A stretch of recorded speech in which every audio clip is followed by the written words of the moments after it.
If you have a team, whether it's one virtual assistant or a team of dozens, you probably have some time away from being the boss. Sure, there are hours in the day where you've got that boss hat firmly on, but eventually you get to take a little time off. Now, imagine being surrounded by your team 24 hours a day, living with them in a high-stakes environment. No outside world, no personal support, just you wearing that boss hat all the time. Sounds pretty intense, right? Well, that is exactly the kind of world that our guest today specializes in. We're talking to a leader in the super yacht industry, someone who helps crews who live and work together for weeks at a time out at sea operate smoothly. Can you imagine the type of leadership skills necessary to manage a crew in that environment? So if anyone understands the necessary foundations of great leadership, it is our guest today. I can't wait to dive into this really fascinating niche and pull out some of the lessons that apply to every business, not just the world of mega yachts and open ocean. Here we go.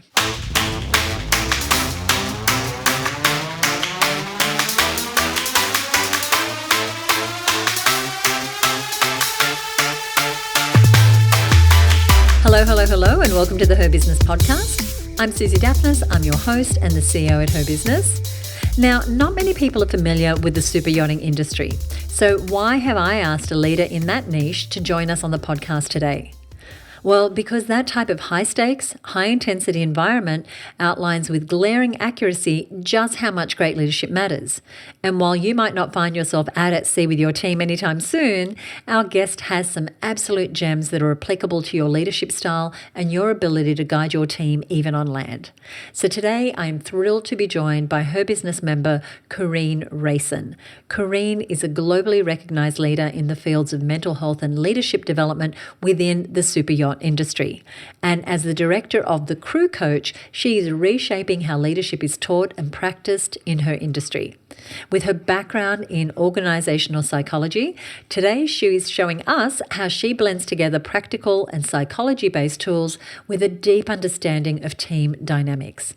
Her processes help crews deeply understand one another and work together smoothly. And she has been featured in places like The New Yorker, The Sunday Times, Marie Claire, and I couldn't be more excited to explore what we can learn from her unique world that you can apply to your business. So let's welcome Karine to the show. Karine, hi, and welcome to the show. Thank you for having me, Susie.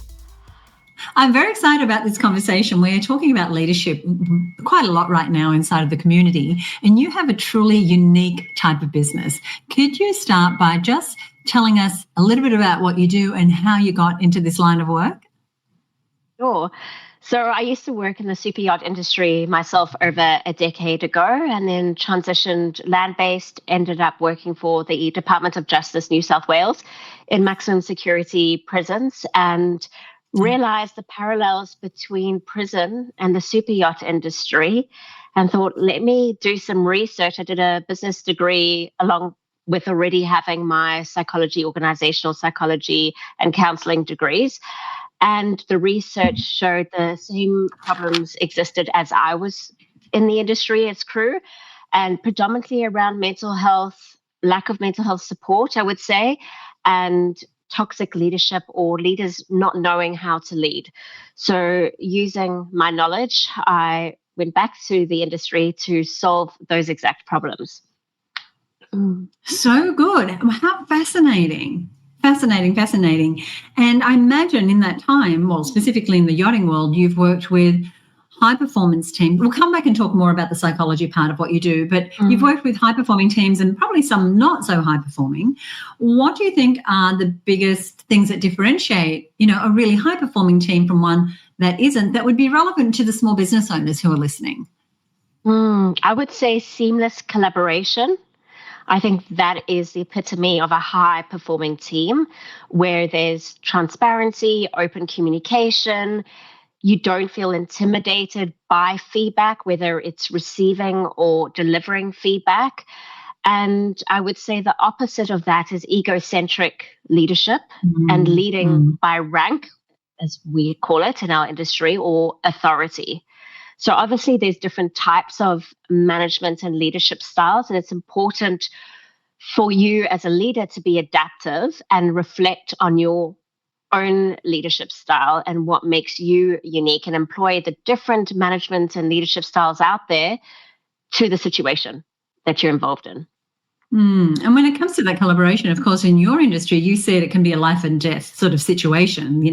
The requirement for cooperation is perhaps more evident than it is in an office environment. But to the point of communication, as business owners, I think that we can feel that as the leader, we need to have all the answers rather than whatever the alternative is. I'm going to let you tell us. But talk to me about that. When it comes to communication and the thriving team culture, do we need to have all the answers? Good question. Of course not. We absolutely feel like we do, but we're not an expert in all of the things. And as we know in her business, we focus on different themes each month, and we get your expert support around these areas, because we can't expect for us as small business owners to know all of the things. And it's the same with leadership. Being a mum of two, I have an au pair, fortunately, and we get an au pair every 3 months. I have learned so much, and I've had to apply my own learnings from that course that I didn't even realize. It came to my knowledge that I'm a little bit passive aggressive. I'm going to be very honest with you in my approach. And I think it's so easy to, because we might hold on to our frustrations rather than communicating it. And communication sounds like such an obvious term. Of course I communicate, but there's so many different elements of communication that we need to be aware of. Right. And of course, with your work with psychology, I'm sure that is part of the gift that you bring to the work that you do. Because in my experience, firstly, I feel like communication is a skill as business owners we really want to pay attention to, whether it's communicating with our team, whether it's communicating with our clients. And I think it's a skill that if we don't develop, we can really leave ourselves falling behind. But when it comes to a high functioning team, how do we know when something's off? Let's start with our communication. Like, even before performance drops off or people start leaving, how can we tell when something's off with our communication? Normally, I would say through body language. So minimal gestures like eye contact is a big one, and the energy that they bring to work. And I think you need to put your finger on the pulse with your team members. As business owners, we run the risk of not seeing it or picking it up or ignoring it because we're so busy. Right. So you need to, as soon as you notice it, call it and carve out the time. It's so easy for us to say, I'll do it later. And it happened with my au pair 2 days ago. Could see she looked washed out, checked in with her, and I had to make time in my day for a half an hour conversation. And she sent a message afterwards saying, thank you so much for making the time for me. And your employees, they want to be seen, heard, and valued. And the only way you can do that is through human connection. I love that. And I love that because you're really busy and you've got 2 little kids and you're running a business and people are relying on you, but that you have the perception to notice it. And like you said, it can be really easy to go, I notice that, I see it, but I'm so busy doing my own work that can wait. And then we run the risk, of course, of that person leaving or feeling, like you said, not seen, not heard, not valued. So that's communication. We can notice something's off because the connection isn't there, the eye contact's not there. Are there any other clues that something's off that we could be noticing as business owners? Another one, I would say from my experience with a team member, where her work wasn't delivered on time and it started slipping. And I thought I need to intervene, otherwise it's going to naturally impact my business, and have a conversation. And I always reiterate, if something doesn't feel right for you, it's not right for you, let's have a conversation. So if you see the standard of work slipping, it's up to you to make that time for that conversation again. Well, this is where your experience in psychology can come in, because for a lot of women, those difficult conversations, they don't want to go there, even though they know they need to. Hard. So hard, I know. So any practical tips or skills on how to move into that when, their work is slipping, you want to have a conversation, you don't want to be that person, you might think, yeah, maybe I'm a little passive aggressive, I don't want to flatten them or come on too hard, so I don't do anything. How would you approach it? I would set it up from the start. So when I have a new employee, I ask them, what are your values? What are your expectations from your employer?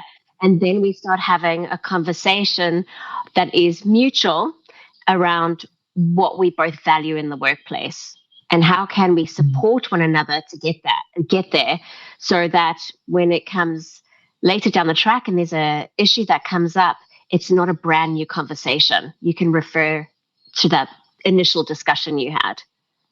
That is so important. I'm very big on onboarding and communication, and not just throwing people in at the deep end. So what you've just said there is a great thing. As you're listening, if you have a little checklist of things you do, really setting up those expectations and letting people know how you work and knowing their values and how they might like to be communicated with. I imagine, do you onboard new people who are working on yachts, like in a similar that way that you would someone coming into your office? Are there sort of generalized principles that you think about when bringing someone into the organization? Unfortunately, our industry is 10 years behind. It always has been, from my experience, and we're still catching up. So an example with leadership training, it's not mandatory in our industry. So you lead teams, you live with people 24/7, but you don't need training. It's time that gets you the stripes. So there's a lot more that we can do to improve leadership in our industry. We don't even do criminal history checks. And unfortunately, a young 20-year-old was murdered by a crew member the end of last week. And so you're working with high worth net individuals. So security is obviously number one, but safety, physical safety, psychological safety, it's important for all. And so there's a lot of room for improvement in our industry from, as you said, that onboarding process all the way through. All right. Thank you. Well, I'm sorry to hear that story. That's traumatic for any team, any organization to have that experience. I want to talk about emotional literacy, which is kind of tied to what you said. Can you talk a little bit about what emotional literacy is and why it's so important in leadership? Sure. So I think it's going back to understanding self and being self-aware. Self-awareness is the foundation of emotional intelligence, being able to reflect on how you show up as a leader, and it goes back to communication as well. I can tell you what emotional literacy is not. So I received a message the other day about a leader thinking anxiety is a human flaw. So unfortunately, that's ignorance to mental health issues that prevail in any industry. And my father's business owner, and he's noticed it a lot also with the younger generation coming through into the workplace. And I think our generation, Susie, we just follow this mentality. We get on with it. You've got a job to do, you get it done. The younger generation need a different type of support. So again, it's being adapted to that, but it's being aware of what's going on for others emotionally, but also for yourself, and taking accountability. You made a really important point about, self-awareness. It's such a big part. That's why, as you mentioned earlier, inside of Her Business, we cover a lot of different areas of business that are essential to a successful business. And one of those areas we call the You growth zone. And that is becoming more self-aware, really knowing yourself. And in the instance where you might be a small business owner and you think, okay, I get it, I'm probably not as literate emotionally as I could be. Do you have any suggestions on where they might start? With self-leadership and being self-aware? With being self-aware and improving their emotional literacy. I think it comes with feedback. And that's the most frightening thing to do as a leader. You should be asking your team for feedback, but because you're the boss, they're very afraid to probably give that honest feedback. So an example would be, Karine, when you said this, it made me feel really hurt. Your choice of words really hurt me. But I think it, again, depends on the generation. The younger generation are more forthright in their approach. But I think as a leader, as you do performance appraisals with your team and you check the KPIs, et cetera, it's having an open conversation about how can I support you? What can I do better? That's the only way you're going to learn and grow and increase your emotional literacy. I know there's probably not a lot of women in your industry, but in your experience with these kinds of ideas of asking for feedback, being willing to hear it without being reactive, improving your emotional intelligence, your emotional literacy, have you found a difference at all in how the different genders approach it? It's interesting. I think it's changing. It's not as, I think, a stark contrast to what we believe it to be. An example is that, as I'm also a practicing counselor, initially it was only females going to counseling. Now it's 50% male and 50% female. So again, I think men are practicing self-awareness more. They are engaging in those so-called women activities, for the lack of a better word. But yes, certainly, I think there is a positive movement, a positive change, and it's not as different as what we think it would be. But on the inverse as well, are we finding, and again, if you haven't seen this in your environment, it doesn't matter, that women are more willing to be seen as someone who does give feedback, who is more forthright? Because that, again, is a role that we may have assumed that men would be more comfortable being in that vulnerable position of saying, you know what, this isn't working for me. I could be making this up. Yeah. Can you explain more? Like, give me some more context? Yeah. So often we'll say, if a woman's seen to be forthright, she's the one that gets called a bitch, if she's sort of stating her ground. Right. Whereas for a man to give feedback, we're a little more accustomed to men being in powers of authority, to giving direction. Whereas if a woman's doing it, and say you're a woman and you're reprimanding or giving feedback to a man, be they younger than you, same age as you, older than you, we're finding that women are getting better in those situations. And as I said, if you haven't seen that firsthand, maybe you have an opinion on it. Yeah, I can see what you mean, where females may see it as bitchiness, but if it's coming from a male, it's more acceptable. But it actually hasn't come up in conversation, but something that I could address and explore further. It's a good point. That's okay. And you probably, like I said, don't see as many women leaders in your industry than, say, I do, with the work I do. But yeah, it's an interesting one to just pay attention to. What would you say non-negotiables to great team leadership that we could apply whether we have a team of 2 or a team of 200? I would say consistency. So practice what you teach, essentially. It's the worst when you say one thing and you do something opposite, because then you come across as ingenuine and you probably fracture that trust in that working relationship. Facilitating an environment for open communication, and that comes with psychological safety. And I would say setting a vision is really important, because if we don't, it's, as her business, a big kahuna. Like, it's the same thing. You need to set that vision so that you can support and direct and channel the right behaviors to lead to the ultimate goal. So that comes with also building culture, and culture is made up of values and those behaviors. So it's supporting that I think is really going to transform how your team operates. So we spoke about collaboration, seamless collaboration, and getting to the ultimate goal. Now, your audience, as I mentioned, it's a very high stakes environment, lots of money involved, lots of high net worth individuals, as you mentioned. big deal, a big deal. Can you tell us, from the wonderful work that you've been doing with crews, changes that you've helped people implement that have really showed up then in how they performed out at sea?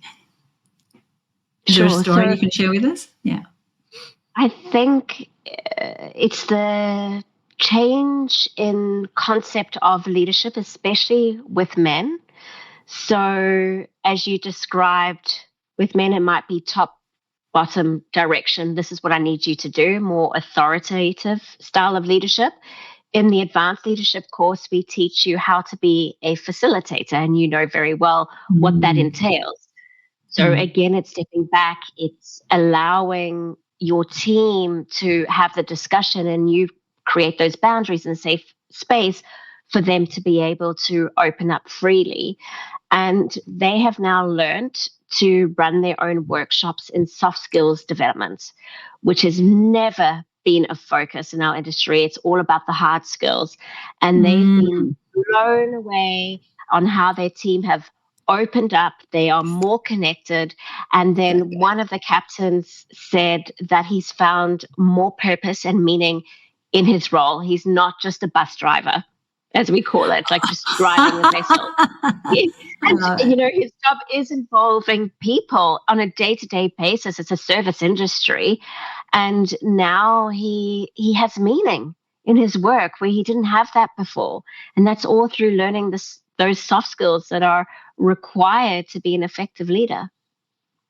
I love that. And I heard someone say they call them soft skills, but they're actually power skills. And I truly believe that. Yeah, it's good, isn't it? Yeah, they're really power skills because, there's the tactical side of what they're doing with their bodies, giving instructions to each other. I don't know how these yachts work, so, excuse me, not accurate. But it's that connection, communication, having the other person's back, knowing that we're in this for a bigger purpose than any one of our individual things, that we're sharing the vision, that we have this love of our leader and respect for our leader and for each other. That's a totally different game. I mean, that's how matches are won on the field. That's how businesses are built. That's how anything that's co-created can happen. So congratulations on having that sort of magical impact on people through your work. Thank you, Susie. I know that that our tagline here at Her Business is do what you love every day. And so I would love to know, what does an ideal day look like for you in your business when you are doing what you love? It's such a great statement. Reason being is I don't think you could have a sustainable or profitable business if you don't do what you love. So for me, I'd love to say living on a farm, that I have my journal and cup of coffee and watch the mist rise off the ground and the birds chirping. But it's so not like that. It's chaos in the morning with 2 young kids, and I get to start work at 8 o'clock in the morning. And in terms of an ideal day, because going again, knowing your values, for me, stimulation, learning, growing, crucial. I love it. And that's why I'm part of Her Business. So that fills my cup. And then another value of mine is helping others. So doing my calls with my clients and providing a service that solves problems, it fuels me. So I'd say one of the biggest challenges when you love what you do, it's so hard to pull away, because work for me is fun. It is fulfillment. And it's hard to have a break because I love what I do. So that is my ideal day. It's being, again, congruent with your values. Right. And it's a mix of a lot of things, like you're situated on this beautiful property. Yeah, you're not watching the mist every day, but you're doing the things that you love. And for me, continuing to support women to do what they love every day is my mission. And so I know sometimes it's not perfect, but I love that is what you're doing and making impact that has ripple effects. Is there anything you'd like to leave us with? I just want to say thank you for your support through her business and all the resources that you offer entrepreneurs, because it's not an easy journey. And as we said before, we don't know all the answers. So to have your platform is absolutely incredible. And I encourage others to reach out to you and explore what you have to offer. So thank you so much, Susie. Thank you. Thank you so much for joining me. I loved having this conversation with Karine, not only because she's one of our members, but because I am taking away a reminder of how important it is to notice, to pay attention, because that is one of our jobs as the boss. We can so easily get swept into, oh, I'll pay attention to that later. But noticing these small shifts that Karine mentioned, the lack of eye contact, the energy changes, the slipping deadlines, they all tell us so much about how our team members are getting on and how we can better support them. And it's in those moments that a true leader shows themselves. So making time to create space, to check in, to see how someone's doing, to make sure that they're being seen, heard, and valued by you as the leader, but also by their co-workers. Now, this is a soft skill that matters so much. It's not just a high-performing team, but a team that is genuinely invested in your business because they know you care. And learning and practicing those soft skills does give you output in your business, yes, but it also creates incredible loyalty and incredible culture. And that strong foundation is so essential as you grow your business. So if you're taking anything from this episode, I hope it is to carve out some time for that connection. So how can you become a better leader? What skills might you be lacking? How emotionally literate, to use Karine's language, how emotionally literate are you? If you feel you're lacking, how can you create some time to get stronger in that area? We, right now, inside of her business, we are focused on what we call the people growth zone. So there are 8 business growth zones. Every month we focus on a different one. Every great business has all 8 growth zones working for them. And every month we give our members thousands of dollars in free resources and trainings to help them build their muscle in every particular area. So this month is all about people. That's why we have such a big focus on leadership, but also on who we're surrounding ourselves with. And so if you're looking for a place to learn and join other women business owners who are up to interesting things like Karine, we would love to have you inside the network. And you can get started right now by applying at herbusinessnetwork.com. Now I want to give a shout out that relates to an episode we did recently. It's one of our more recent but also popular episodes called What If You Followed That Hunch? The Power of Pursuing Curiosity in Your Business with Valerie Khoo. Now, Michelle Cox has a business called Flung Ceramics, and she creates handcrafted and thoughtfully designed statement and tableware pieces. And her pieces are designed for daily use, not just for special occasions. And she really believes in celebrating life every day and designing pieces that bring joy to people's lives. She is a joy herself. I know Michelle, and I've had the opportunity to spend time with her and also to see her beautiful work. And so I'm going to put a link if you are interested in ceramics. If you're curious about that, then I'm going to put a link now. So anyway, she saw that I had interviewed Valerie Khoo, someone that she knows as well. And she said, oh, I can't wait to listen. 2 of my all-time favorite business entrepreneurs together. And of course, I reached out and said, thank you. You're going to love it. And Valerie reached out and said, I loved this chat. So it was a real little love fest. So Michelle, thank you for listening. Thank you for supporting this show. Michelle has her own podcast where she interviews some really interesting people. I'll put a link to that in the show notes. And if you enjoyed this episode, I would love it if you would shoot me a message on Instagram to let me know. We're at Her Business on Instagram, or head over to Apple and leave a rating or a review. Now, I've mentioned some things here, including our speakers' details, including Michelle from Flung Ceramics and some other things that we do inside of her business that I'd love you to know more about. And I'm going to put those details over on our show notes page at herbusiness.com/317. Okay, so you'll find a summary of today's episode, links to all the resources we've discussed. And if you are new to the show, then go ahead and click follow or subscribe wherever you are listening.